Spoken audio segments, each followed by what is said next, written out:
Dear students, इस session में हम सीखेंगे how to change active voice into passive voice. Active को पैसिव वॉइस में कैसे चेंज करते हैं।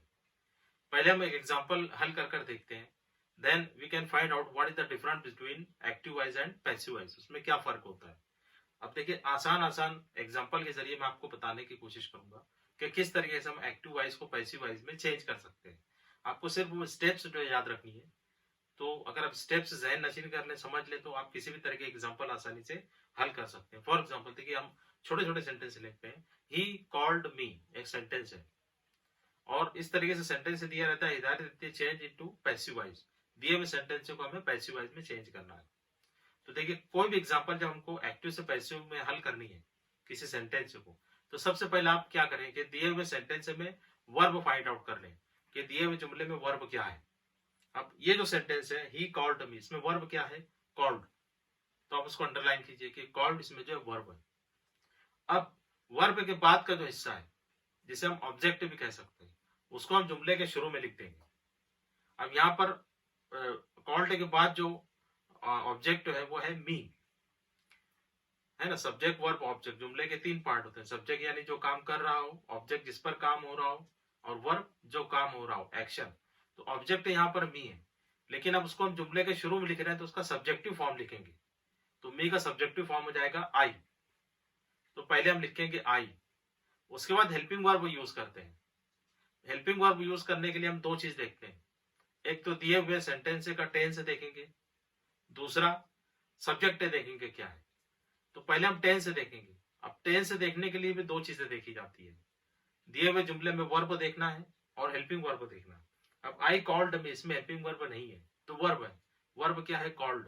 किस शक्ल में, किस फॉर्म में? सेकंड फॉर्म में, पास्ट फॉर्म में। इसका मतलब ये पास्ट टेंस है। अगर जुमला पास्ट टेंस है, उसको पैसिव में बदलना है, तो हेल्पिंग वर्ब इस्तेमाल होगा वाज या वेयर। अगर प्रेजेंट रहता तो एम, इज या आर होता, लेकिन ये पास्ट टेंस है तो वाज या वेयर, दोनों में से हमको कोई एक करना है। अब वाज या वेयर करना है, ये हमने कैसे पहचाना? टेंस की बुनियाद पर।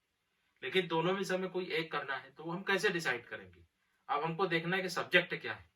सब्जेक्ट है आई, तो आई के साथ हमें वाज यूज करना होगा, क्योंकि आई के साथ वाज इस्तेमाल होता है ना। और वेयर जो है प्लूरल, जमा के साथ होता है। तो आई वाज। अब नेक्स्ट स्टेप, पैसिव वॉइस में वर्ब हमेशा थर्ड फॉर्म में यूज होता है, तीसरी शक्ल में, पास्ट पार्टिसिपल में। तो कॉल्ड यहाँ पर वर्ब है। आप याद रखिए कि जब भी हम पैसिव वॉइस बनाएंगे, चाहे किसी भी टाइप का टेंस हो, उसको थर्ड फॉर्म में ही लिखेंगे। तो यहाँ पर वर्ब है कॉल्ड, उसका थर्ड फॉर्म कॉल्ड ही रहेगा। तो आई वॉज कॉल्ड। अगर हम इतना भी लिखते हैं तो हमारी एग्जाम्पल कंप्लीट हो जाती है। अब अगर हमें सेंटेंस को कंप्लीट करना है, तो फिर उसके बाद पहला जो जुमला है ही कॉल्ड मी, तो ही यहाँ पर सब्जेक्ट है, उसका ऑब्जेक्ट फॉर्म लिखेंगे। ही का ऑब्जेक्ट फॉर्म है हिम, तो हम लिखेंगे बाय हिम। बाय लगाकर जो भी ऑब्जेक्ट फॉर्म रहेगा वो हम लिखेंगे। तो इस तरह से सेंटेंस बनेगा I was called by him. अब मैंने बताया कि अगर बाय हिम हम नहीं भी लिखे तो भी हमारा जवाब कंप्लीट हो जाता है। तो अब देखिए जुमले में क्या फर्क है। व्हेन वी से ही कॉल्ड मी, उसने मुझे बुलाया। I was called by him, मैं उसके जरिए बुलाया गया। दोनों सेंटेंस में ये फर्क है कि जो पहला सेंटेंस, उसमें सब्जेक्ट आई जो है वो जुमले के शुरू में आया है, और सब्जेक्ट पर ज्यादा स्ट्रेस है, ज्यादा जोर है कि आई ही कॉल्ड मी। ही पर ज्यादा जोर है, यहाँ पर ही जो है वो सब्जेक्ट है, तो ही कॉल्ड मी, उसने मुझे बुलाया। अब अगर दूसरा सेंटेंस हम देखें तो I was called by him, तो यहाँ पर आई पर ज्यादा जोर है, यानी ऑब्जेक्ट पर ज्यादा जोर है। तो ये तो एक फर्क हुआ दोनों में कि जो एक्टिव वॉइस होता है उसमें ज्यादा स्ट्रेस, ज्यादा जोर, ज्यादा इंपॉर्टेंस सब्जेक्ट को होती है, और पैसिव वॉइस में ज्यादा स्ट्रेस, ज्यादा जोर, ज्यादा इंपॉर्टेंस जो है वो ऑब्जेक्ट दी जाती है, जो जुमले के शुरू में आता है। तो ये दोनों में फर्क है। और एक फर्क ये होता है कि एक्टिव वॉइस और पैसिव वॉइस में फर्क ये है कि एक्टिव वॉइस में जो सब्जेक्ट का एक्शन है वो डायरेक्टली ऑब्जेक्ट पर होता है, पैसिव वॉइस में इनडायरेक्टली होता है। ये दोनों में फर्क होता है।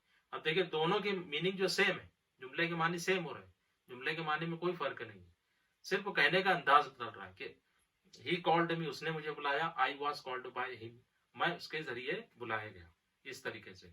तो ये जो स्टेप्स है वो आप ध्यान में रखिए और समझने की कोशिश कीजिए कि आप किस तरीके से आसानी से जो अलग अलग एग्जाम्पल है उसको आप हल कर सकते हैं। तो हम नेक्स्ट एग्जाम्पल देखते हैं। शी हेल्प्स पुअर्स, एक सेंटेंस है शी हेल्प्स पुअर्स।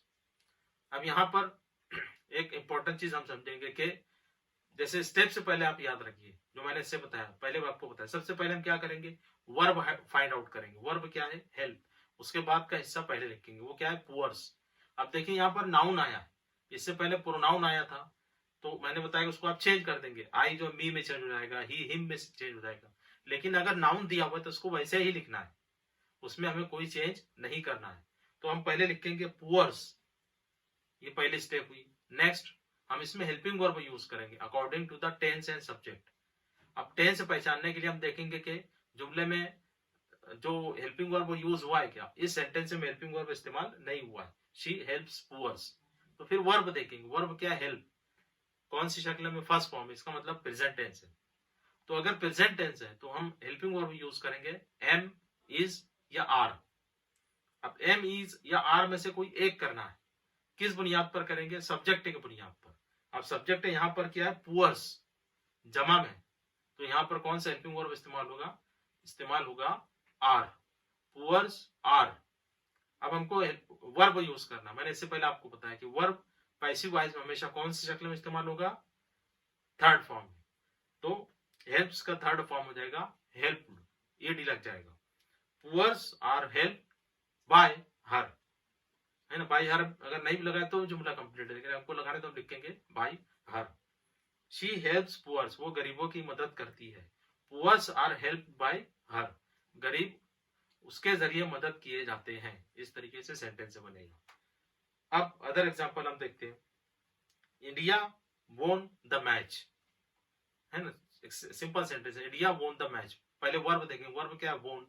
उसके बाद कैसे हम पहले लिखेंगे द मैच, फिर हम हेल्पिंग वर्ब यूज करेंगे। अब हेल्पिंग वर्ब यूज करने के लिए टेंस देखेंगे, वर्ब आया वोन, इसका मतलब पास्ट टेंस है, तो वाज या वेयर होगा।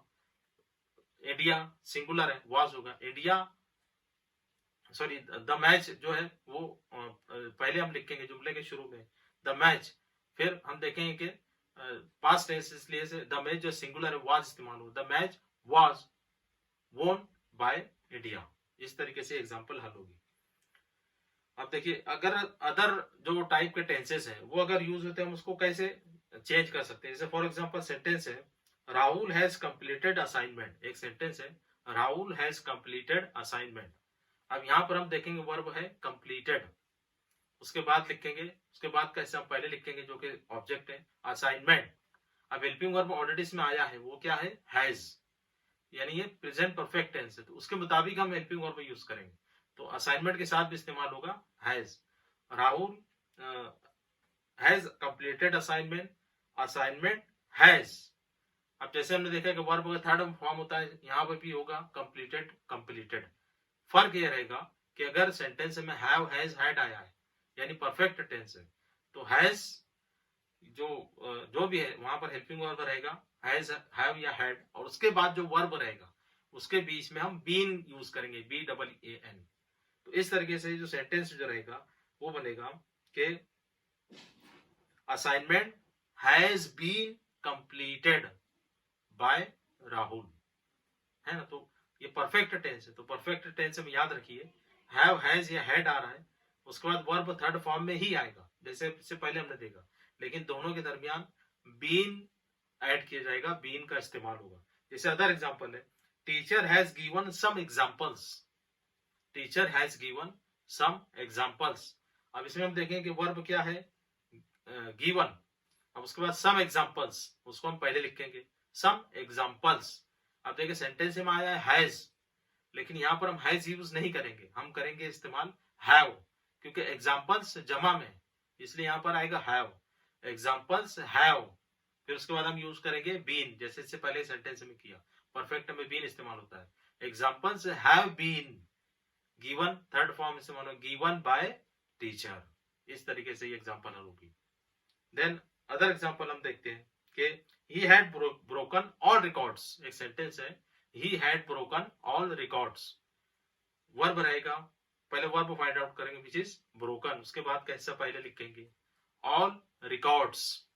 अब हम देख रहे हैं कि इसमें हैड इस्तेमाल हुआ है, तो पास्ट परफेक्ट है, पास्ट परफेक्ट में चाहे कोई भी सब्जेक्ट हो हैड ही इस्तेमाल होता है, तो all records had been broken by him, इस तरीके से सेंटेंस रहेगा, है ना, बीन लगेगा हैड के बाद और फिर वर्ब का थर्ड फॉर्म।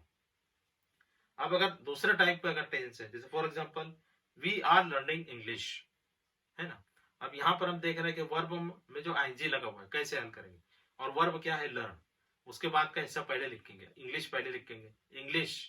अब हेल्पिंग वर्ब यूज करना है, तो यहाँ पर हम देख रहे हैं कि आर आया है हेल्पिंग वर्ब, तो जमा में है वी है इसलिए आर आया है, तो इंग्लिश सिंगुलर है तो क्या आएगा इज, इंग्लिश इज। अब देखिए हमने परफेक्ट टेंस में देखा कि बीन इस्तेमाल करते हैं, अगर कंटिन्यूअस फॉर्म है, जैसे यहाँ पर हम देख रहे हैं प्रेजेंट कंटिन्यूअस है, आईएनजी लगा हुआ है, अगर कंटिन्यूअस फॉर्म है तो वहां पर हम इस्तेमाल करेंगे बीइंग, हेल्पिंग वर्ब और वर्ब के दरमियान वी विल यूज बीइंग। तो सेंटेंस इस तरीके से आगे बढ़ेगा कि इंग्लिश इज, है ना, हेल्पिंग वर्ब हम यूज कर रहे हैं इज क्योंकि सिंगुलर है, इंग्लिश इज बीइंग, अब यहाँ पर बीइंग आ जाएगा, वर्ब लर्निंग है, लर्निंग लर्न का third form learn by us, we का हो जाएगा अस, है ना, तो यहाँ पर हम यूज कर रहे हैं बीइंग, तो याद रखिए कि अगर कंटिन्यूअस टेंस है, चाहे प्रेजेंट कंटिन्यूअस हो पास्ट कंटिन्यूअस हो, तो उसमें हेल्पिंग वर्ब और वर्ब के दरमियान हम यूज करेंगे being. Next example, my father is watching cricket match, my father is watching cricket match, watch is the verb, cricket match पहले लिखेंगे, क्रिकेट मैच, अब देखिए यहाँ पर इज वाचिंग, तो क्रिकेट मैच भी सिंगुलर है तो यहाँ पर आ जाएगा इज बीइंग, वॉच का थर्ड फॉर्म लिखेंगे और वो हो जाएगा watched, cricket is being watched bye my father, इस तरीके से सेंटेंस बनेगा। अब मान लीजिए सेंटेंस है इस तरीके से कि India will won the match, अब इसमें देखिए विल इस्तेमाल हुआ है ना, वोन जो है वर्ब है, तो वोन के बाद का हिस्सा पहले लिखेंगे the match, helping verb will आए तो द मैच के साथ में विल आएगा, विल बी वोन बाय इंडिया। अब देखिए क्या फर्क है कि यहाँ पर हमने हेल्पिंग वर्ब और वर्ब के दरमियान इस्तेमाल किया बी, तो अगर फ्यूचर टेंस है तो हेल्पिंग वर्ब और वर्ब के दरमियान हम बी का इस्तेमाल करेंगे, वर्ब थर्ड फॉर्म में ही आएगा, India will win the match, India match जीतेगा, the match will be win by India, match India के जरिए जीता जाएगा, इस तरीके से। अब देखिए कभी कभी क्या होता है कि इस तरीके से भी सेंटेंस आ सकता है, for example follow the instruction, ये सेंटेंस है, अब देखिए ये जो सेंटेंस है ये इंपेरेटिव सेंटेंस है, तो कभी कभी चेंज द वॉइस में इंपेरेटिव सेंटेंस से भी पूछा जाता है, तो अब उसको हम कैसे हल करेंगे, बहुत इजी तरीका होता है, जब भी इंपेरेटिव सेंटेंस से पूछा जाए, है ना, इंपेरेटिव सेंटेंस जो होता है वो हुक्मिया गुजारिशी या कोई रिक्वेस्ट वाला जुमला होता है, उसकी शुरुआत जो है वर्ब से होती है, तो यहाँ पर भी हम देख रहे हैं कि सेंटेंस है फॉलो द इंस्ट्रक्शन, तो जब भी इस तरीके से सेंटेंस आए तो हम जुमले की शुरुआत करेंगे लेट से, जब उसको हम पैसिव में चेंज करेंगे, लेट LET लेट, उसके बाद वर्ब के बाद का हिस्सा हम लिखेंगे और वो क्या है the instructions, let the instructions, उसके बाद बी लगाकर वर्ब का थर्ड फॉर्म लिखेंगे, जिस तरीके से हमने इससे पहले फ्यूचर टेंस में लगाया, let the instruction be followed, ये सेंटेंस रहेगा, जब हम कहते हैं फॉलो द इंस्ट्रक्शन, हिदायत पर अमल कीजिए, instructions let the instructions be followed, instruction follow की जाए, ये उसका मतलब होता है, तो अगर इंपेरेटिव सेंटेंस आए तो हमको क्या करना है, जुमले की शुरुआत लेट से करना है, जैसे लास्ट एग्जांपल आप देखिए राइट द आंसर, है ना, एक सेंटेंस है, सिंपल सेंटेंस है, राइट द आंसर, वर्ब क्या है राइट, उसके बाद कैसा पहले लिखेंगे द आंसर, है ना, ये पहला लिखेंगे, लेकिन शुरू में हम क्या लिखेंगे, जब इंपेरेटिव सेंटेंस जुमले की शुरुआत हम करेंगे लेट से, जब पैसिव वॉइस बनाएंगे, let the answer be, write का थर्ड फॉर्म लिखेंगे रिटर्न, राइट द आंसर जवाब लिखो, let the answer be written, जवाब लिखा जाए, ये उसका मतलब होगा। तो इस तरीके से तमाम एग्जांपल्स हम हल कर सकते हैं, आप स्टेप बाय स्टेप मैंने आपको बताया किस तरीके से एग्जांपल को हल करना है, आपको तमाम पॉइंट्स राइट डाउन कीजिए, और नीचे डिस्क्रिप्शन में हर बार की तरह मैं आपको इस टॉपिक से रिलेटेड एक टेस्ट दे रहा हूँ, वो टेस्ट आप जरूर कंप्लीट कीजिए ताकि आप टॉपिक और बेहतर तौर से समझ सके। अब नेक्स्ट सेशन में हम दूसरे टॉपिक के साथ मिलेंगे। Till then good bye.